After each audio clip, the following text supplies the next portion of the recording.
Hi friends, ಇವತ್ತು ನಾನು egg curry ಮಾಡೋಣ ಅಂತ ಅಂದ್ಬಿಟ್ಟು ಮೊಟ್ಟೆ 6 ಮೊಟ್ಟೆ ಬೇಯಿಸಿಕೊಂಡಿದ್ದೀನಿ.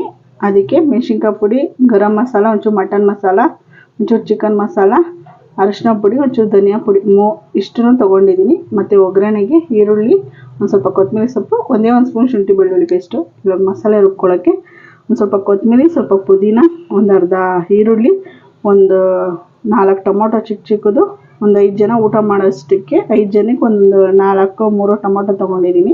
4 ತೊಗೊಂಡಿದ್ದೀನಿ ಚಿಕ್ಕದು.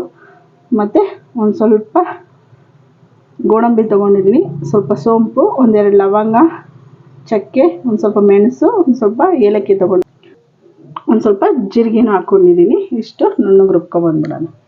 ಇವಾಗ ಒಂದು ಸ್ವಲ್ಪ ಮೊಟ್ಟೆ ಫ್ರೈ ಮಾಡ್ಕೊಳ್ಳೋಣ. ಅದಕ್ಕೆ ಒಂದು ಸ್ವಲ್ಪ ಧನಿಯಾ ಪುಡಿ, ಒಂದು ಸ್ವಲ್ಪ ಚಿಲ್ಲಿ ಪೌಡ್ರ್ ಹಾಕ್ಬಿಟ್ಟು ಚೆನ್ನಾಗಿ ಮಿಕ್ಸ್ ಮಾಡ್ಕೊಳ್ಳಿ.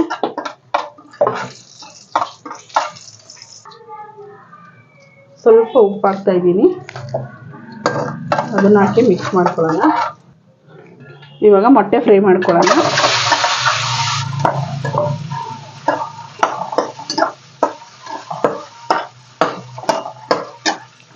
ಚೆನ್ನಾಗಿ ಫ್ರೈ ಮಾಡ್ಕೊಳ್ಳಿ. ಮೊಟ್ಟೆ ಒಂದೇ ಒಂದು ಸೆಕೆಂಡ್ ಹಿಂಗೆ ಬಾಡಿಸಿದ್ರೆ ಸಾಕು. ಮೊಟ್ಟೆನ ಈ ಥರ ಚಾಕೋಲಿ ಈ ಥರ ಕಟ್ ಮಾಡ್ಕೊಂಡಿದ್ದೀನಿ. ಒಳಗಡೆ ಎಲ್ಲ ಉಪ್ಪು ಖಾರ ಎಲ್ಲ ಹಿಡ್ದಿರ್ಬೇಕಲ್ವ, ಅದಕ್ಕೆ. ಇವಾಗ ತೆಗೆದ್ಬಿಡೋಣ. ನೋಡಿ, ಇದಕ್ಕೆ ಒಂಚೂರು ಎಣ್ಣೆ ಹಾಕ್ಕೊಂಡಿದ್ದೀನಿ. ಇವಾಗ ಒಂದು ಸ್ವಲ್ಪ ಸೋಂಪು, 1-2 ಲವಂಗ, ಚಕ್ಕೆ ಹಾಕ್ಕೊಂಡಿದ್ದೀನಿ. ಅದನ್ನು ಹುರ್ಕೊಳ್ಳೋಣ. ಇವಾಗ ಈರುಳ್ಳಿ ಹಾಕ್ತಾಯಿದ್ದೀನಿ.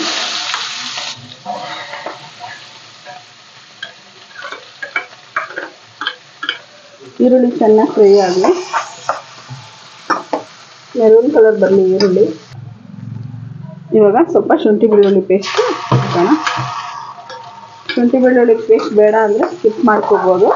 ನಾನು ಟೇಸ್ಟ್ ಚೆನ್ನಾಗಿರುತ್ತೆ ಅಂತ ಹಾಕ್ತಾಯಿದ್ದೀನಿ. ಸ್ವಲ್ಪ ಹಿಂಗೆ ಫ್ರೈ ಮಾಡ್ಕೊಳ್ಳಿ, ಸ್ವಲ್ಪ ಹಸಿ ವಾಸನೆ ಹೋಗಲಿ.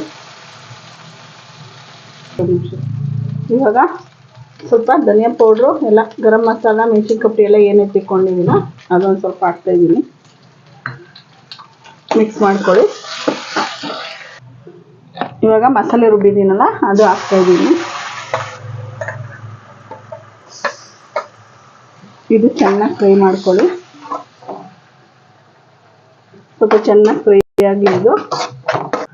ನೋಡಿ, ಇವಾಗ ನೀರು ಹಾಕ್ತಾಯಿದ್ದೀನಿ. ಸ್ವಲ್ಪ ತುಂಬ ತೆಳ್ಳೆ ಮಾಡ್ಕೊಬೇಡ್ರಿ. ನಿಮಗೆಷ್ಟು ಒಂದು ಸ್ವಲ್ಪ ನೀರು ಹಾಕ್ಕೊಳ್ಳಿ, ಒಂದು ಅರ್ಧ ಲೋಟ ಅಷ್ಟು ನೀರು ಹಾಕ್ಕೊಳ್ಳಿ.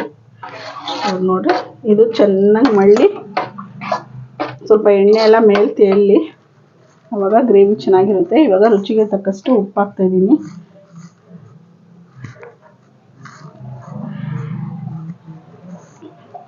ಇವಾಗ ಚೆನ್ನಾಗಿದು ಬಾಯ್ಲ್ ಆಗಲಿ. ನೋಡಿ ಎಷ್ಟು ಬಾಯ್ಲ್ ಆಗೈತೆ. ಇವಾಗ ಮೊಟ್ಟೆ ಹಾಕೋಣ.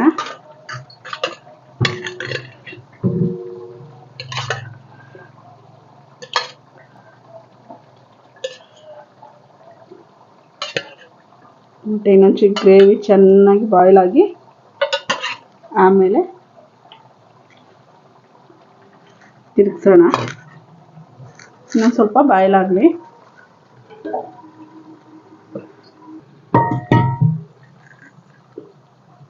ನೋಡಿ, ಚೆನ್ನಾಗಿ ಬಾಯ್ಲ್ ಆಗೈತೆ. ಸಾಕು, ಇಷ್ಟಿದ್ರೆ ಎಗ್ ಕರಿ ರೆಡಿ ಆಗೈತೆ.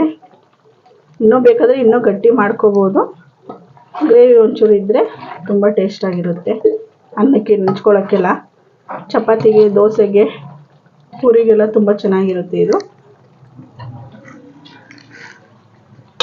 ಇವಾಗ ಸ್ವಲ್ಪ ಕೊತ್ತಂಬರಿ ಸೊಪ್ಪು ಉದುರಿಸ್ಬಿಡ್ತೀನಿ.